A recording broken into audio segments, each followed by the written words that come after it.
कभी सोचा है कि टैक्स भरना केवल एक कानूनी मजबूरी है या एक नैतिक जिम्मेदारी? क्या सरकार और जनता का रिश्ता केवल लेने और देने का है या इसके पीछे कोई गहरा दर्शन छिपा है? और सबसे महत्वपूर्ण सवाल, क्या आपका दिया हुआ टैक्स वाकई राष्ट्र के बगीचे को सींच रहा है या कहीं बीच में ही सूख जा रहा है? महाभारत के शांति पर्व में सरसैया पर लेटे भीष्म पितामह ने राजा को टैक्स संग्रह का एक अद्भुत सूत्र दिया था। उन्होंने कहा था, मधु दोहम दुहेद राष्ट्रम भ्रमरा इव पादपम, यानी राजा को राष्ट्र से टैक्स ठीक उसी तरह लेना चाहिए जैसे एक भंवरा फूल से रस लेता है। ध्यान दीजिए, यहाँ भ्रमर यानी भंवरे की उपमा दी गई है, मधुमक्खी की नहीं। क्यों? क्योंकि मधुमक्खी शहद का संग्रह करती है, छत्ता बनाती है और उसे छेड़ने पर वो काटती है, डंक मारती है। लेकिन भंवरा कभी संग्रह नहीं करता, डंक मारना तो बहुत दूर। ध्यान कीजिए,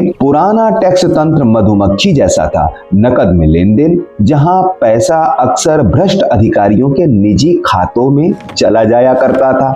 लेकिन आज का जीएसटी भ्रमर तंत्र की तरह है, जैसे भंवरा एक फूल से पराग उठाता है और दूसरे पर छोड़ देता है, जिससे परागण प्रक्रिया होती है और पूरा बगीचा फूलों से लद जाता है। ठीक वैसे ही डिजिटल जीएसटी व्यवस्था में आपका टैक्स सीधे सरकारी खजाने में जाता है। सरकार यहाँ एक भ्रमर की तरह है जो इस धन को संग्रह करके नहीं रखती, बल्कि तुरंत रक्षा, सड़क और स्वास्थ्य के बजट में निवेश कर देती है। ध्यान कीजिए, जब आप बिल मांगते हैं तो आप सुनिश्चित करते हैं कि आपका मधु यानी आपका टैक्स सीधे राष्ट्र रूपी उद्यान में जाए, न कि किसी की निजी तिजोरी में। एक सजग नागरिक के नाते आपको यह पूछने का पूरा अधिकार है कि आपके टैक्स से राष्ट्र का उद्यान कितना सींचा गया। याद रखिए, टैक्स की व्यवस्था केवल गणितीय आंकड़े नहीं है, यह एक करुणापूर्ण व्यवस्था है। जैसे भंवरे के स्पर्श से फूल मुरझाता नहीं